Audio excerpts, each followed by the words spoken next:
καρδιά μου τη μικρούλα τη φτωχιά.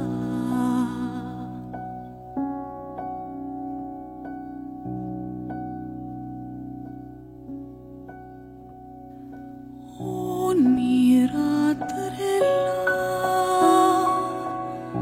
που πετούν στο κύμα πάνω φτάνουν στην καρδιά και τα νιάτα μας ξυπνάνε όνειρα τρελά και οι πόθοι φτερουγίζουν σαν πουλιά.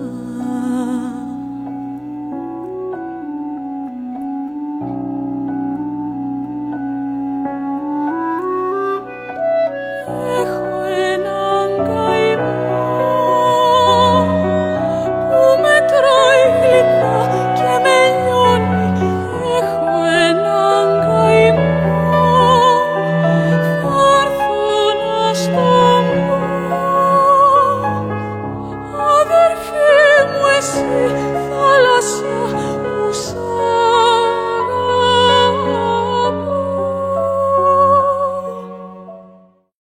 Le passage du Nord-Ouest, la voie la plus courte entre l'Europe et le Pacifique. Une route cependant bloquée par les glaces de l'Arctique. Plus de 40 expéditions ont tenté de le passer, sans succès. Il aura fallu attendre le début du XXe siècle pour que le premier bateau, avec son capitaine Roald Amundsen, le franchisse. À ce jour, seulement 290 navires l'ont emprunté, brise-glace compris. Lorsque nous nous trouverons dans le détroit de Bering, nous serons le 291e. En septembre, nous atterrissons dans un village inuit du sud du Groenland. Nous prévoyons remonter la côte vers le nord pour en juillet de l'année suivante être prêts à se lancer dans le passage du Nord-Ouest.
Comment va la pêche, capitaine?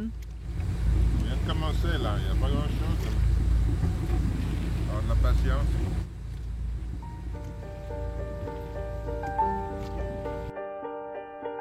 C'est l'été indien et nous en profitons bien. Groenland, terre de tous les superlatifs. L'extraordinaire devient notre ordinaire.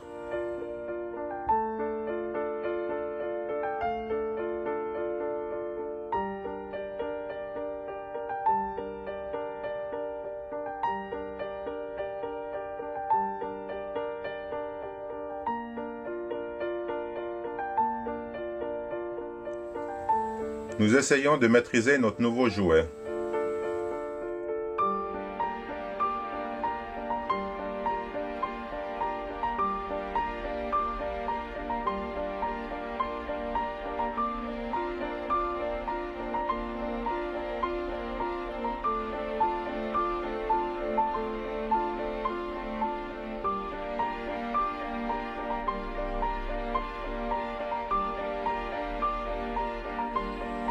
Oups, il s'en est fallu de peu.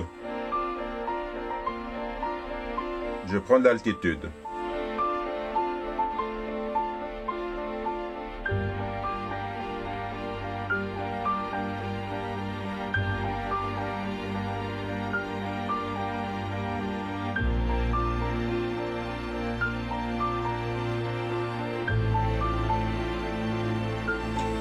T'es trop bas! C'est le crash.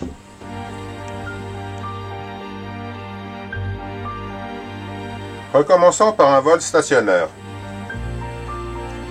C'est parti! Séquence découverte!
C'est la fin de l'automne. Soudainement, le fjord s'assombrit alors que nous l'avons presque oublié, l'hiver d'un seul coup s'impose. Une remise à l'ordre pour rappeler que nous sommes bien dans l'Arctique.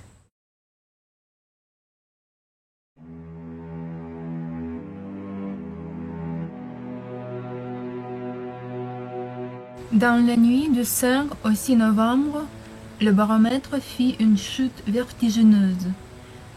Il en découla un blizzard avec des rafales à plus de 60 nœuds.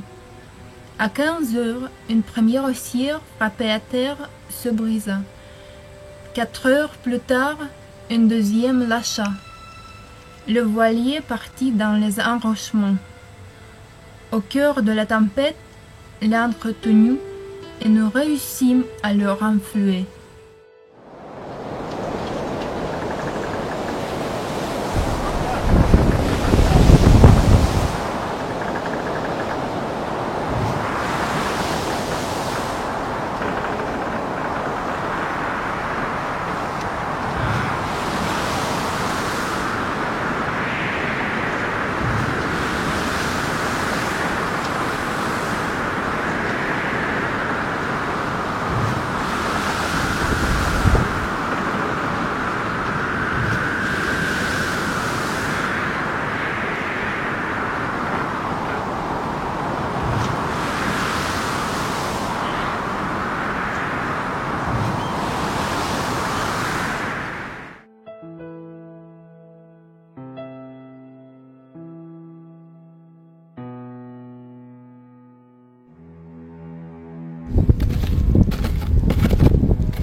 C'est tout ce qu'il reste de notre grande haussière.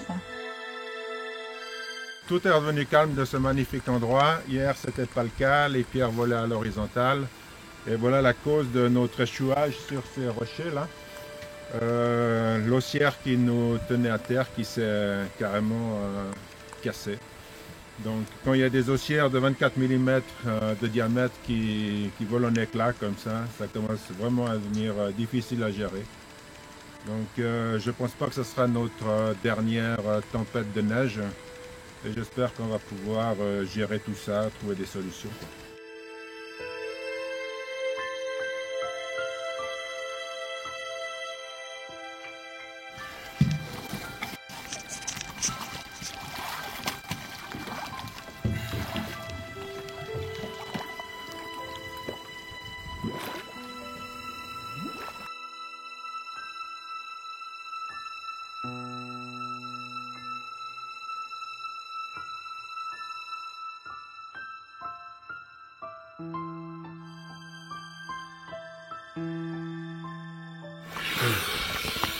Oh, c'est réparable, hein? La voiture n'est pas finie. Alors, tu vois ce que je vais faire? J'ai mis de la sciure de bois là-dedans. J'ai bouché avec du papier collant. Je vais aller dessous, sous le skeg. Je vais enfiler ça dans la fente. Et avec un bâton, je vais percer là et je vais pousser toute la sciure qui va monter par effet de flottaison. Et cette sciure va aller dans la fente. Moi je l'espère, et boucher, colmater cette soudure qui a quelques petits trous. Et normalement ça devrait jouer.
C'est sec, hein? C'est complètement sec. Il n'y a plus une goutte d'eau. On a quand même fait plus de 100 000, hein? Et on a bien tapé dans la glace. On peut dire ce qu'on veut, hein, mais le low-tech, bien que ça devrait, hein, sur un bateau. Tu es mon capitaine préféré.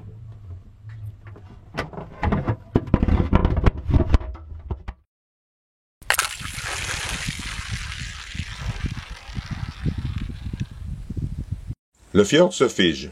Nous rentrons dans un monde solide. Le froid est sévère. Alors pour nous réchauffer, nous marchons. Marchons.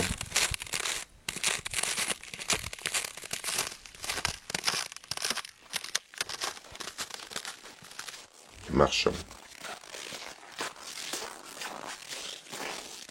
Voilà, voilà, ici. Voilà, yeah, yeah, yeah, yeah, yeah. Puis, tout devient blanc. De bas en haut, de haut en bas. C'est à en perdre le nord. Le Bleu Peter a pris son quartier d'hiver, et nous avec.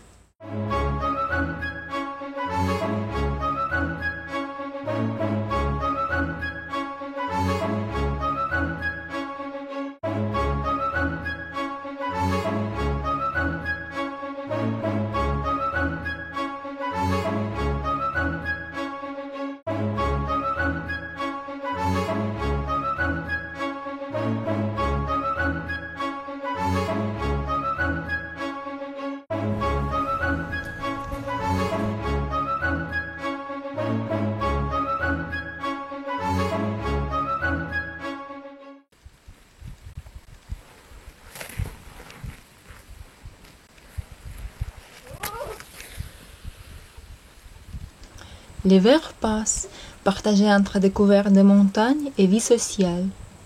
Les jours s'allongent et déjà l'envie de naviguer se fait sentir.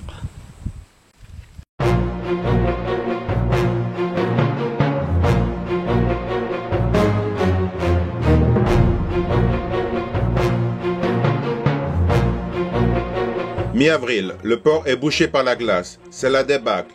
Des grôleurs s'accumulent, compressent la coque. Sous la pression, les parbattages explosent. La glace s'imprime des couleurs de la coque. Dans le chenal d'entrée, il y a encore des points d'eau libre. Il faut agir. Voici la carte des glaces de ce matin. Le Groenland se trouve là, en blanc. En couleur, ça représentait les densités des glaces par rapport aux surfaces d'eau libre. En vert, 2-3 dixièmes de glace. En jaune, moitié-moitié. En rouge, que de la glace. Plus aucun espace navigable. Voici ce qui se passe. La débâcle est l'éclatement de la banquise qui se libère de tous les icebergs et les grôleurs. Poussée par le courant du Gulf Stream, toute la glace du nord de l'Atlantique ici descend le long de la côte du Groenland pour remonter de notre côté. Nous sommes ici. En ce moment, nous sommes dans le vert et le jaune. Dans 1 à 2 jours, nous serons dans le rouge. Et ceci pour 1 à 2 mois. Alors, qu'est-ce qu'on fait, Moussette, compte tenu que la nuit dernière, il faisait quand même moins 14? 2 mois bloqués par les glaces. Après, nous serons à court de temps et allons manquer de le petit mouillage sympa. Regarde le thermomètre, il indique déjà moins 6. C'est le printemps et nous allons vers les beaux jours. Alors, je pense qu'il faut y aller.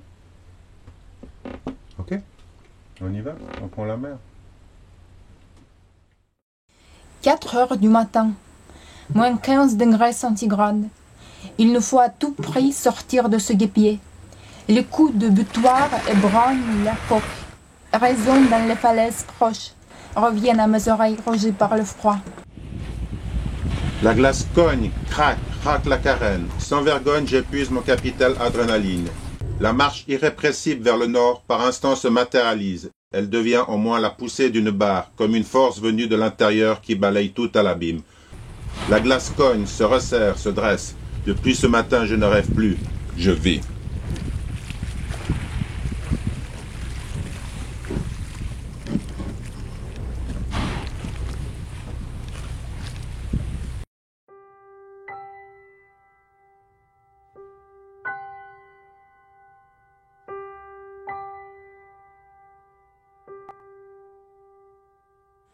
Bloc après bloc, notre route se dessine. Nous progressons. Les grôleurs craquent et s'entrechoquent macabrement.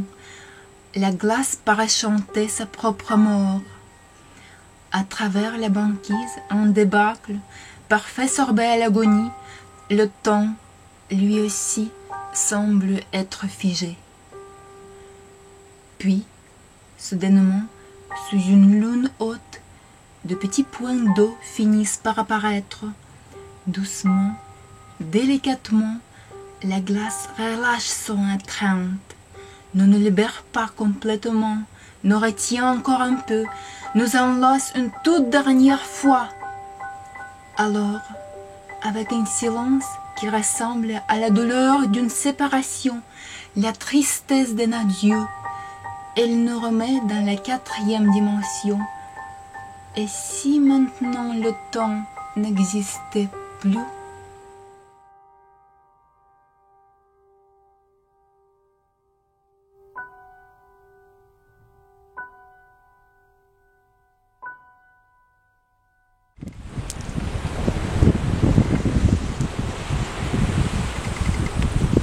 À force de faire du nord, nous avons rattrapé l'hiver.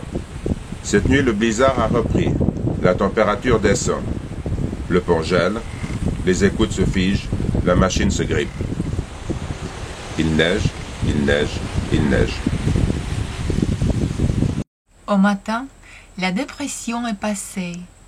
Le ciel est au bleu. Nous en profitons pour mettre pied à terre et visiter un refuge de chasseurs.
pas.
Le soleil nous chauffe déjà. On la refait? Très bien. Plein de neige, mais ça c'était un très joli refuge. C'était excellent. Le beau temps est imprévisible et le pire souvent certain. Comme nous, cette rivière gelée veut y croire. Elle se met à couler. Nous en profitons pour faire notre plein d'eau douce.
La lessive n'a même pas eu le temps de sécher, et déjà, le capitaine veut reprendre la mer.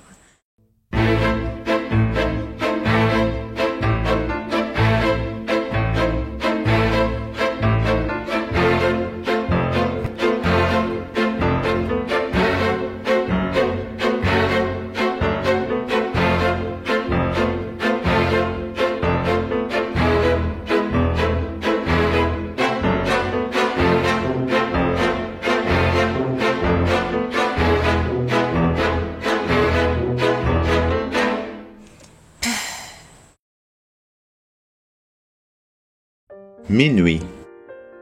Le soleil brille d'où l'on m'avait pourtant dit qu'il ne s'y trouvait jamais.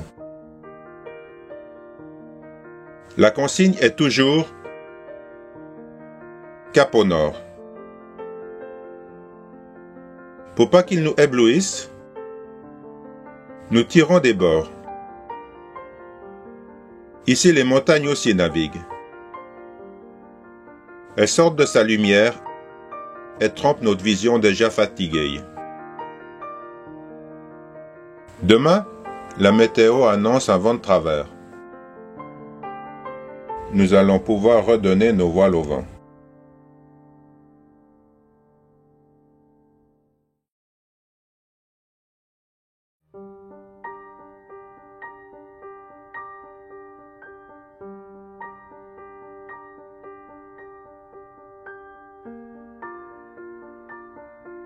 Nous sommes en juin, le soleil ne se couche plus.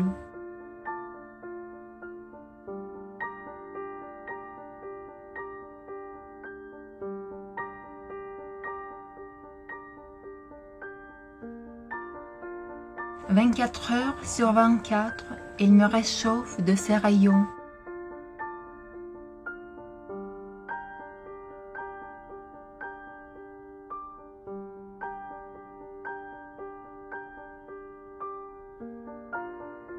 l'hiver est derrière, le blizzard encore plus loin à la suite.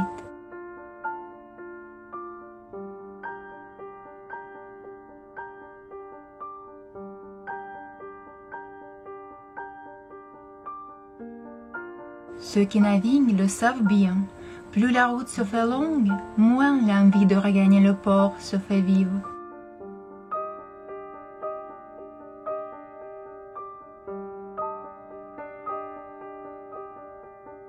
J'ai l'impression qu'un air chaud enjôle mon corps.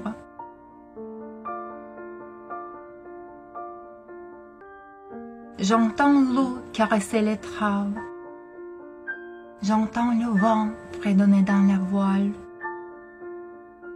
J'entends une drisse mal étarquée résonner contre le mât, et c'est comme si une étoile venait de chanter.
Aujourd'hui, il fait très beau, mais hier, c'était pas le cas. Nous sommes venus de là. Nous avons passé dans le plein brouillard, coupé au couteau entre tous ces icebergs. C'était impressionnant de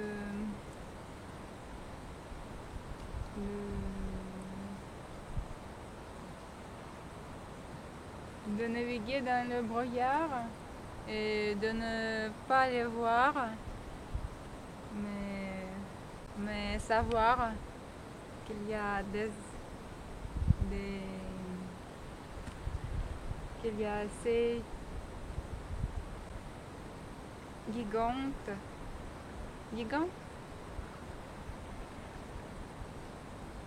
juste à 50 mètres de nous.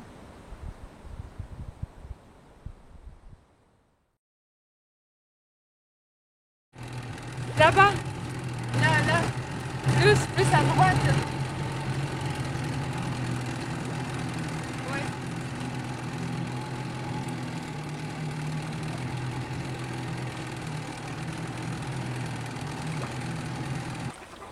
Oh, elle est lourde. Ah, elle est belle. Ça, c'est une glace complètement translucide. C'est magnifique. C'est un beau cube de glace. J'aime beaucoup ce morceau de glace qui est en train de fondre. S'il se trouvait tout en bas du glacier, il était comprimé avec des millions de tonnes. Il n'y a plus aucune bulle d'air. Et il a mis des centaines, voire des milliers d'années pour arriver à la mer. Donc, la dernière fois que cette eau était liquide, elle devait sûrement abreuver des mammouths ou quelque chose comme ça. C'est une véritable boule de cristal qui nous dit pas l'avenir, mais qui peut probablement dire le passé. Et on va la laisser gentiment, on va lui donner gentiment le temps de fondre. Puis on va la déguster. Elle n'a aucune pollution, en tout cas, peut-être les pollutions de l'époque, mais pas des pollutions modernes. Et on va faire une petite caipée avec, ou quelque chose comme ça. Ouais, elle va finir avec du citron, puis un peu de rhum. Ça va être pas mal, je crois.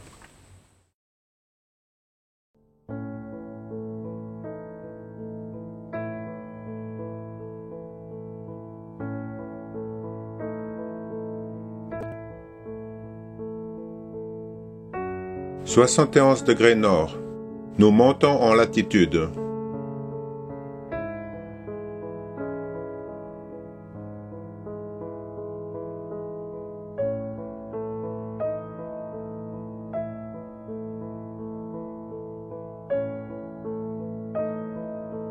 « 72. »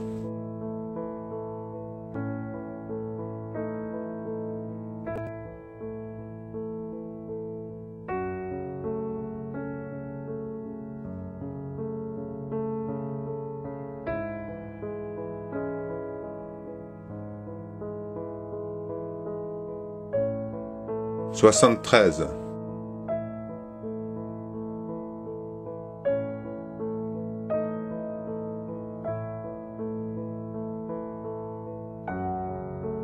Sur l'horizon, la banquise, encore prise par elle, Upernavik, la ville la plus boréale du Groenland.